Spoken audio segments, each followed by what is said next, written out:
Hi, Mona Lisa. It's Michael Barlow, and it's Monday morning, and I'm here at my home office, and I'm trying and I'm trusting that you will be willing to be something of a guinea pig.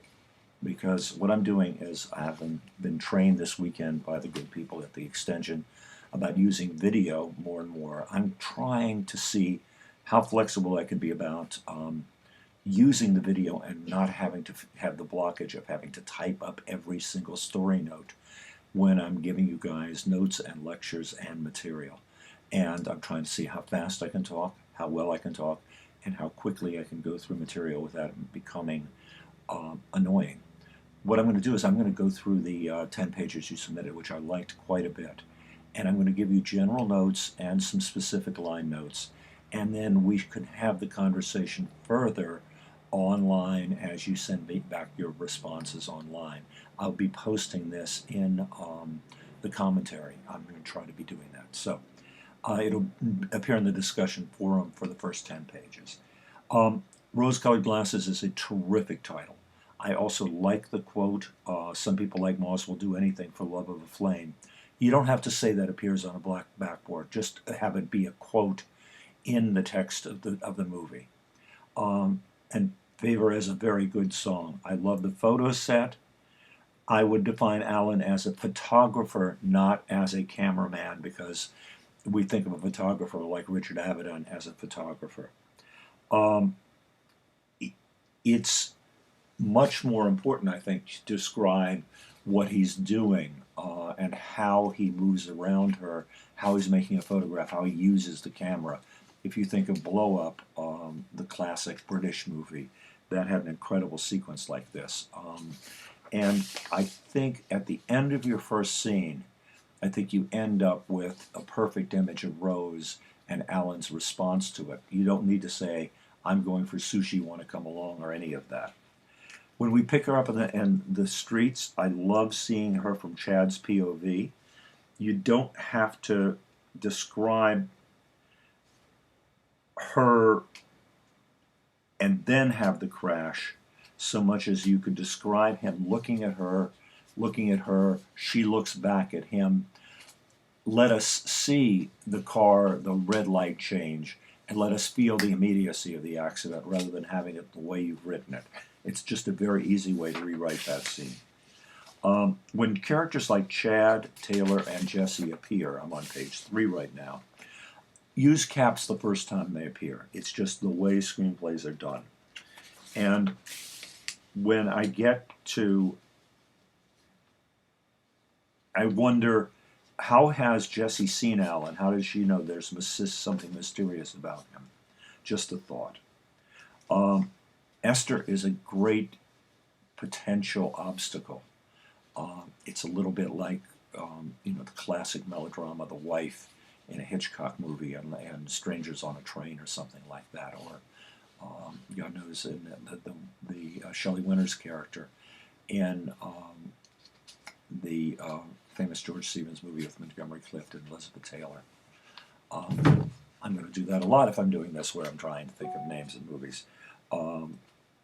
But the trick with Esther is to keep her mysterious and have her be as little as possible strident or difficult. Just have her be strange, because that'll make her much more scary.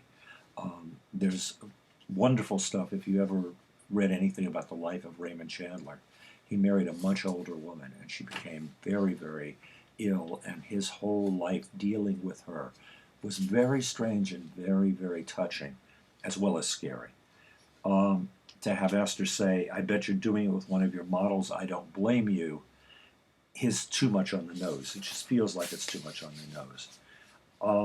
I love him seeing Tony, but when he asks her about Rose, Rose doesn't need to say, he's gay, most man models are.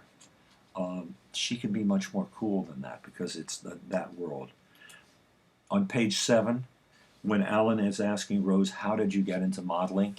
That's the conversation a photographer has with a model before he hires her. That's not a conversation he has after he's worked with her for hours. in a way, visually, they've already had sex in Ellen's mind. He's owned her, he's possessed her, and he would be much closer and much more intimate and probably much cooler in the scene if he didn't do that.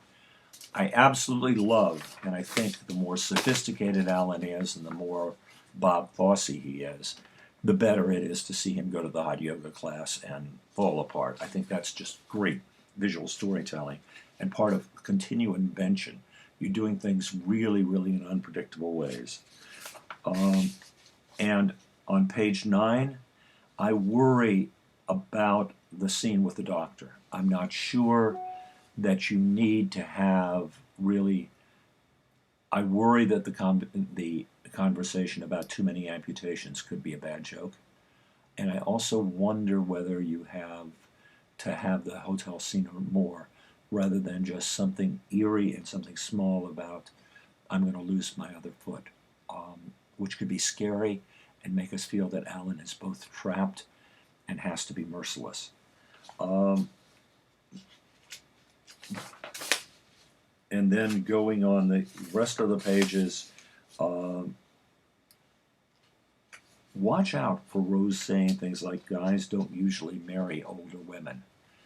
Not because it isn't true, but because Rose has a tendency in your script to make statements that are self-evident. It makes her sound not as smart as she really is or should be. And on the bottom of page 12, I love the whole idea of call me when you can get a divorce, but for her to say that's no excuse to cheat on her. They haven't made love yet. They haven't cheated. She's not a cheater yet. And I think the line makes her sound, once again, a little bit too judgmental. But overall, Rose is much, much improved from the Rose I saw before. And I love Alan looking at her, watching the thing. I'm not sure you need the line, I won't let you get away from me. But because I think the visuals are just going to be much, much stronger. And I love the idea of Rose asking to see the divorce decree. It does take long to get a divorce. I've done it. And I don't know if you can afford the 6 months it actually does take to get a divorce in California, in almost all cases. The difference between having filed a divorce and getting it is like 6 months. So that's kind of, those are the notes, and I'm looking forward to, I'm going to try to post these later. Let's see how that goes. And I really look forward to your reaction. As I said, I appreciate your help. I'm glad you got these pages in because I'm excited about the directions that the script is going.